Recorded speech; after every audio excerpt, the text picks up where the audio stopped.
심하게 저도 빠진 거예요.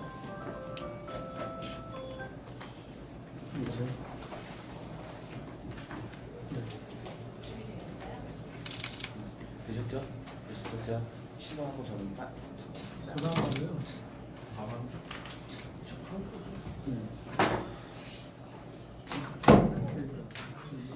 다행이다.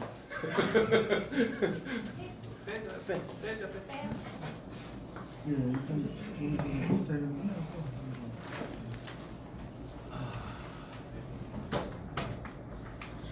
지은 씨. 이거 한번 보세요. 네, 이건희 예비부 정책공약 발표 기자회견 참석해 주셔서 감사하고요. 먼저 후보의 발표부터 있겠습니다. 시작해 주세요. 네, 오늘 두 번째 정책 공약은 지난주에 이어서 하겠습니다.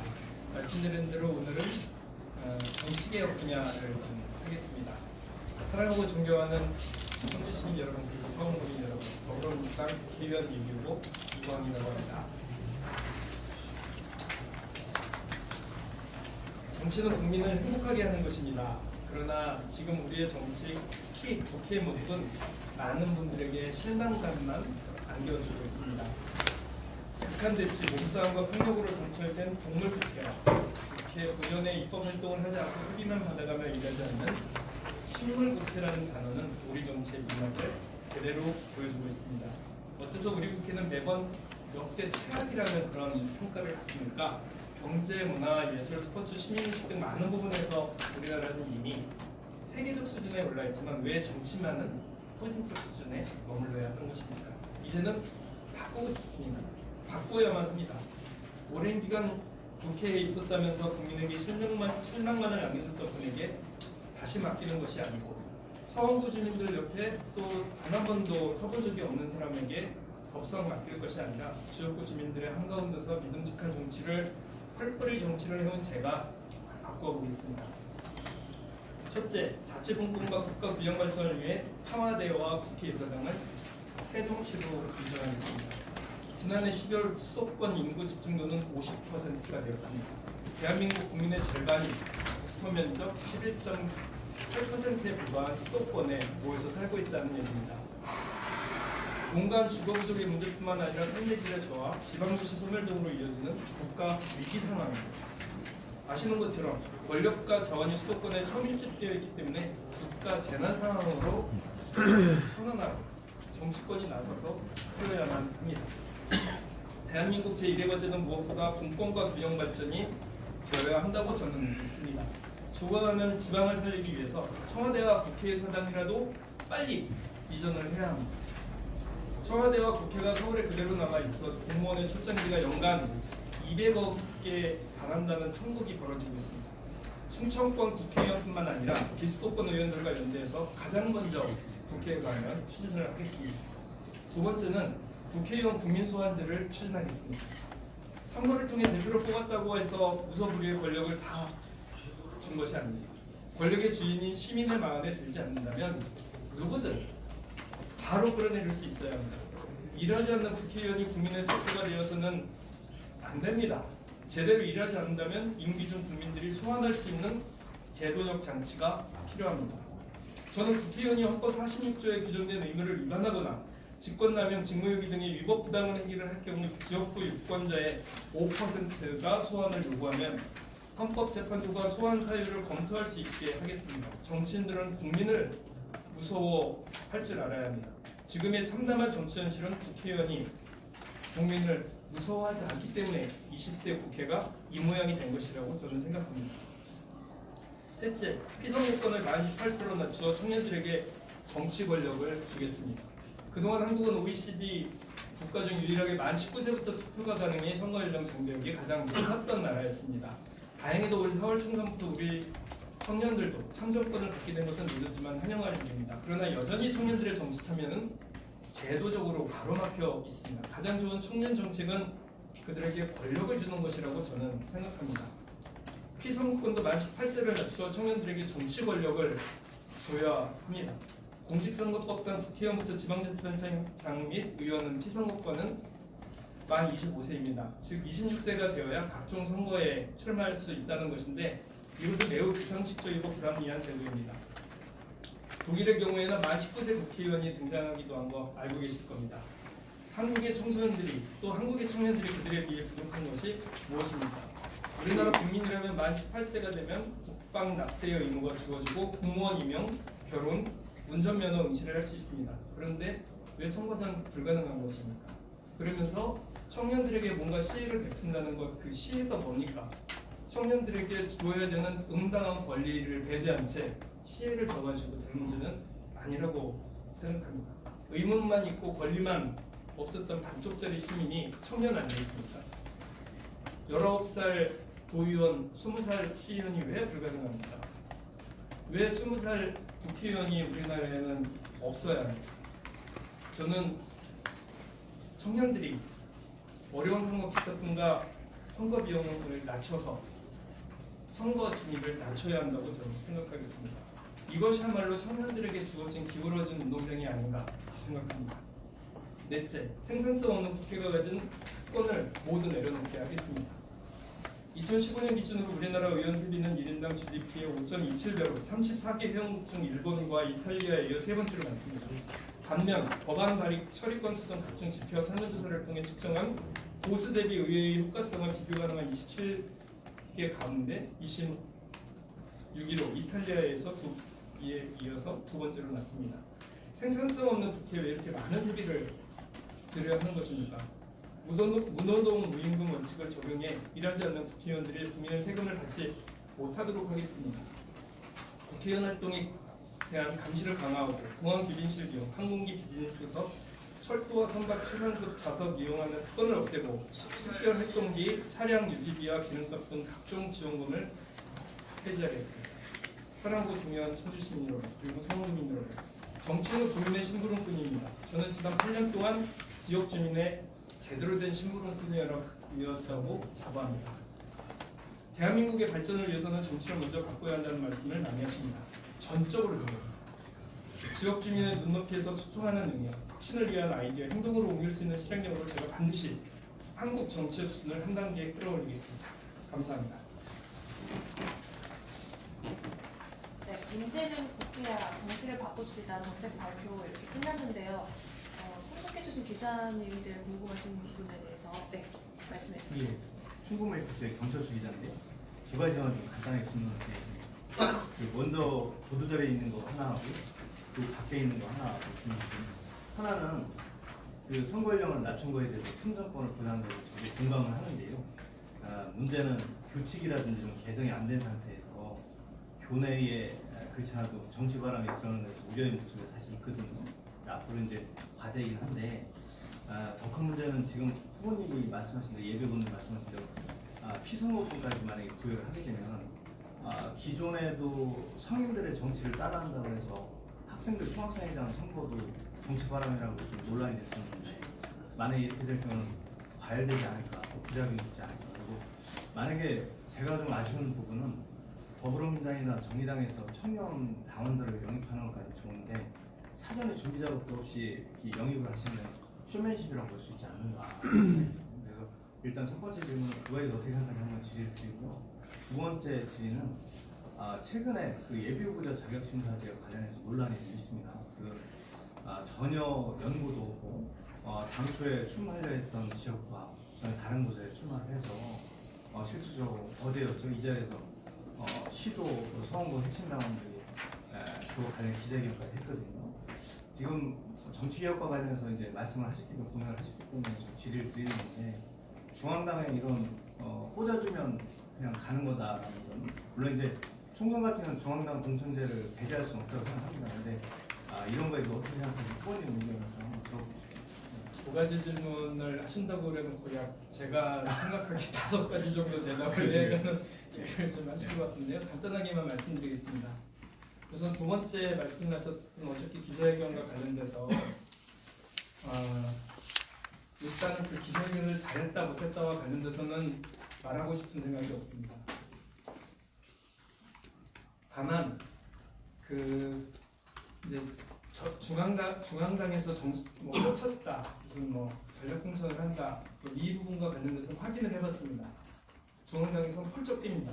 누구도 그런 얘기를 한 적이 없고 판단이 있었다면 자신의 판단이었겠죠. 자신의 판단이 아니었으면 지금까지 보좌관만 하고 이렇게 그 남들이 시켜서 일해왔던 것처럼 국회의원도 누가 가란다고 가고 말한다고 이럴 일은 없지 않을까 이렇게 생각을 개인적으로 합니다.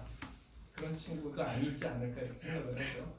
그리고 그 시도위원들이 그렇게 나섰는데 아쉬운 것은 시도위원들이 나서서 뭐 당원들의 의사는 알겠습니다. 한 번도 그러면 안 찍었으면 되는 거죠. 뭐 저는 그렇게 생각을 합니다. 그리고 다만 더 아쉬운 거는 그 기자회견 자리에 사진을 오늘 아침에 와서 사진을 보니까 그 뒤에 보좌관이나 뭐 이런 분들이 서 계셔서 그게 좀 아쉬웠어요. 그게 뭔가 자존심이나 하셨던 분이 참, 예, 거기까지만 말씀드릴까요? 그리고 첫 번째와 관련돼서는 세 가지 정도로 볼 수 있을 거라고 생각하는데 일단 그 18세 선거 연령 때문에 학교가 뭐 정치 사실은 제가 계산을 해보니까 10% 정도밖에 안 됩니다. 4월 달에 투표에 참여할 수 있는 그 사람들이 학생들이 그래서 저는 그렇게 보는 것 자체가 그리고 그 정치에 뭐 예, 그 기성세대들의 정치판에 휩쓸리거나 기성세대 정치를 배운다고 이렇게 얘기를 하는데 그것은 기성의 정치를 굉장히 안 좋은 것으로 바라보는 시각에 근거한다고 봅니다. 저는 제가 하는 방법에 대해서 누누이 말씀드리지만 정책 선거하고 발로 뛰고 주민들과 함께 만나고 정책 토론하고 정책 발표하고 자기의 소견을 정확하게 얘기하는 이런 정치들은 가르쳐야죠. 원래 정치는 가르쳐야 되는 거죠. 민주주의는. 그런데 마치 정치가 잘못된 것처럼 하는 그 잘못되었다 그렇게 말씀하시는 선생님들이야말로 정치 잘못 배우신 겁니다. 저는 그렇게 생각을 하고요. 그 다음에 피선거권을 준다는 것은 그 우리나라의 사람들을 무지몽매하게 봤었던 여성들에게 피선거권을 주지 않았었던 1916년 18년도의 미국의 상황이나 이런 것도 똑같이 지금 판단하는 겁니다.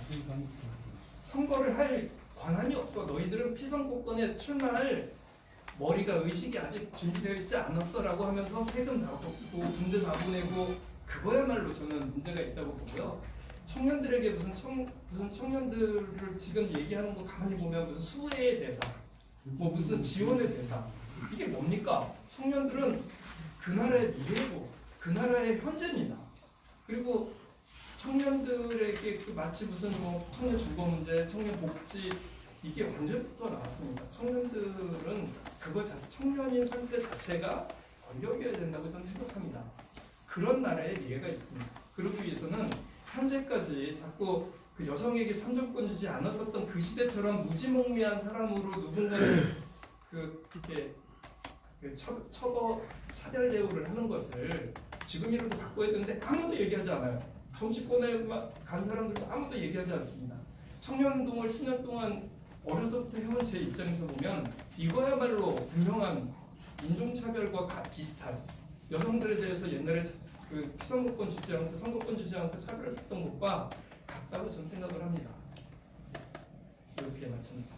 이 얘기는 전부 다입니다. 제도 보완 어떻게 생각하세요? 그래서 저는 그 들어가면은 바로 그러니까 가장 큰 그 전체적인 문제는 50%의 사람들이 수도권에 밀집해 이건 재난입니다. 국가 재난으로 선포해야 된다고 저는 생각합니다. 그리고 실제로 몇몇 지역에서는 국가 재난으로 선포해야 된다는 성명서도 발표된 걸로 알고 있습니다. 이건 재난 상황입니다. 전 세계 어느 나라가 수도권 한 곳에 11%밖에 안 되는 지역에 50% 이상이 되는 사람들이 살도록 이렇게 정책을 핍니까? 저는 이거 빨리 중단시키지 않으면 우리나라 큰일 날 거라고 생각을 하고 두 번째는 지금 계속 이어지고 있는 촛불 이후에 여성들의 권리 참여나 뭐 미투 문제나 혹은 여러 가지 문제들이 이제는 원래 응당이 받아야 되는 인간의 기본권에 대해서 얘기하기 시작했기 때문에 18세 연령이 그 선거 연령이 인하됐다고 만세 부를 게 아니라 한 발 더 나가야 된다고 저는 생각합니다. 누구니까 정치인이 해야지. 그렇게 생각합니다. 그 국회가 가진 특권을 내려놓겠다고 네. 그런데 이게 국회는 300명 중에 이거를 도장 찍고 서명하고 할 만한 사람들이 있을까요? 그 요거와 관련돼서는 일단 그렇게 생각합니다. 일단은 심상정 의원이 그 최저임금의 5배 이상을 받지 못하게 하겠다고 한 것에 대한 문제 제기이기도 합니다. 그리고 심상정 의원의 살찐 고양이법 같은 경우는 동의하는 사람들도 꽤 많습니다. 문제는 여기다 숟가락 하나 얹어서 될 문제가 아니고, 그러면 최저임금 높여가지고 5배 되는 그 의원들의 급여를 높여야 되는 겁니까? 전 세계적으로는 이미 GDP에 맞춰서 계산을 하고 있습니다. 대부분의 나라가 2.5에서 3.0 사이입니다. 2.5에서 3. 우리는 지금 5배가 넘어요. 그래서 저는 이것은 문제가 있다. 이 문제에 대해서는 아무도 얘기를 하지 않지 않습니까? 살찐 고양이법과 관련해서 기껏해 이제 나오기 시작을 한 얘기고, 저는 여기에 대해서 동의되는 분들도 많다고 생각을 합니다. 그래서 이 문제와 관련돼서는 심상정 의원에게 분명하게 얘기했는데, 최저임금에 빗대서 국회의원들을 같은 동급으로 보지 말아달라. 그 얘기 꼭 하고 싶습니다. 그렇게 해서 되는 문제 아니고, 거기다가 맞추다 보니까 뭐 기업체들도 다 그렇게 해야 된다? 그러면 안 되죠. 자본주의 사회에서 그게 어디 말이 됩니까? 그래서 저는 일단 국회의원들의 특권 내려놓기의 첫 번째는 국회의원들의 보수가 많다는 것에 동의해야 한다고 저는 생각합니다. 국회의원 수는 더 늘려야 된다는 생각은 저는 가지고 있지만, 현재 가지고 있는 국회의원들의 특권을 내려놓지 않으면서 남들의 특권을 내려놓으라고 하는 것은 이건 오만이다. 이렇게 저는 생각을 하고요. 그런 면에서 이렇게 얘기하고요. 20대 국회 때 우리는 분명히 봤습니다. 역대 가장 문호동 모임금이 적용되어야 될 최악의 국회. 그랬을 때 누가 책임집니까? 국민들이 책임져야 됩니까? 그래서 저는 이럴 때는 국민들이 소환해야 된다고 봅니다. 그래서 주민 소환세를 5%로 확 낮춰버렸거든요. 이렇게 되면 우리 지역의 경우는 16만 명의 유권자의 5%면 약 한 8천 명 정도만 동의되면 가능할 거라고 생각합니다. 16,000명. CBS 기자님, 지금 아마 질문 내용은 그건 것 같아요. 그러니까 지금 말씀하신 발표 자체가 어떤 개인적인 생각이신데 이걸 실제로 현실화를 어떻게 시킬 거냐, 현실화가 가능하냐, 이 부분에 대한 질문이었던 것 같아요. 제가 드린 질문은 지금 그 평범한 청년들이 부담하기에는 어려운 선거 기타품과 선거 비용을 낮춰야 한다. 그러니까 진입장벽을 낮춰야지만 청년들도 들어올 수 있다. 이런 내용이시나요? 근데 이거하고 사실 냈던 그 공약하고는 사실은 좀 그 상충되는 부분들이 있거든요. 그러니까 국회의원이 활동을 하려면 기본적으로 그게 이제 뭐 얼마나 많으냐, 뭐 이런 부분의 차이는 있을 수 있겠지만, 기본적인 어떤 그 돈이 없는 분들이 국회의원 활동을 하기 위해서는 기본적인 어떤 그 비용들이나 이런 부분들이 있어야 되는 건데, 이걸 그냥 이제 특권이라고 해서 다 없앤다라든지 뭐 이런 방향으로 가는 거는 지금 그 진입장벽을 낮추는 거하고는 상충되는 부분들이 있어서 이 부분에 대해서는 어떻게 생각하시는 건지. 일단 이제 아까 정 기자님 말씀하셨던 것 중에서 어떻게 동의받아 나갈 것이냐, 살찐 고양이법 됐을 때 민주당에서 동의되는 분들이 굉장히 많았습니다. 문제는 최저임금하고 비교를 하다 보니까 그걸 적용하기가 되게 어렵다고 다들 느끼고 있습니다.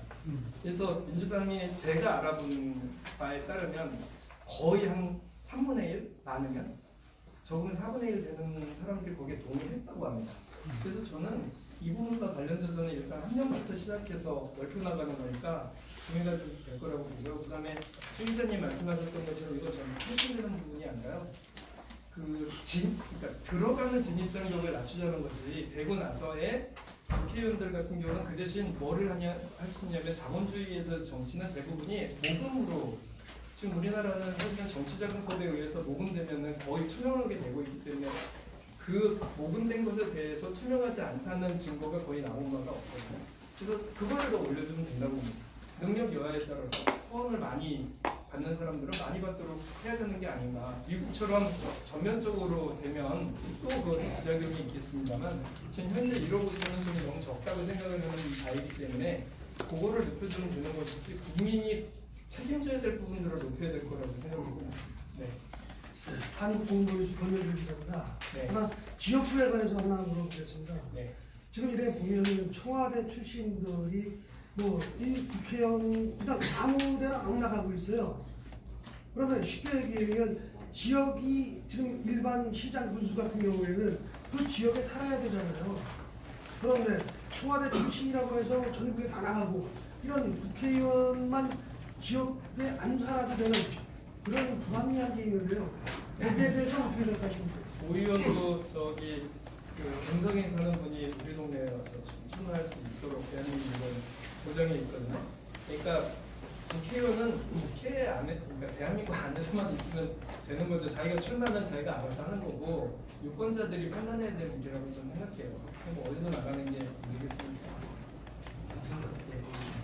청와대랑 국회의사당 세종 이론을 말씀하시는데 지금 세종 정치권에서 얘기하는 세종역 문제라던가 그런 거를 볼 때 세종 씨가 인근 지역과의 상생보다는 지역 이익 위적으로 가는 측면도 있거든요. 그래서 이 이전 문제가 좀 어떤 공감대를 형성하려면 세종 씨와의 그런 상승이 필요할 텐데 그 부분은 어떻게 생각하세요? 좋은 질문이라고 저는 생각합니다. 제가 그 정치인은 떨어진 상태에서 무관인 상태에서도 자기 입장 발표를 늘 해야 된다고 말씀을 드렸던 것처럼 세종역 신설 안 됩니다. 무조건 반대하고 지금까지 계속 반대하는 입장을 견지를 해왔습니다. 그래야 말씀대로 그 다음 얘기가 저는 될 거라고 생각을 합니다. 지금 세종시의 일부 정치인들이 하는 세종역 문제는 다른 그 인근에 함께 힘을 합쳐야 될 곳과의 어떤 그 교류와 협력을 연대를 포기하는 일이기도 하다고 저도 그렇게 생각을 합니다. 그래서 요 그 청와대 이전 문제는 균형 발전이나 자치분권의 문제로 분명히 풀어야 되는 문제라고 생각하고요. 수도권의 문제를 해결하기 위한 방안으로 저는 이 문제를 그러니까 인근에 있는 문제니까요. 그래서 이거는 적극적으로 해야 되는데 다행히도 이번에 새로 되신 그 정세균 총리 어저께 되신 정세균 총리께서 여기도 되게 확고하신 분이에요.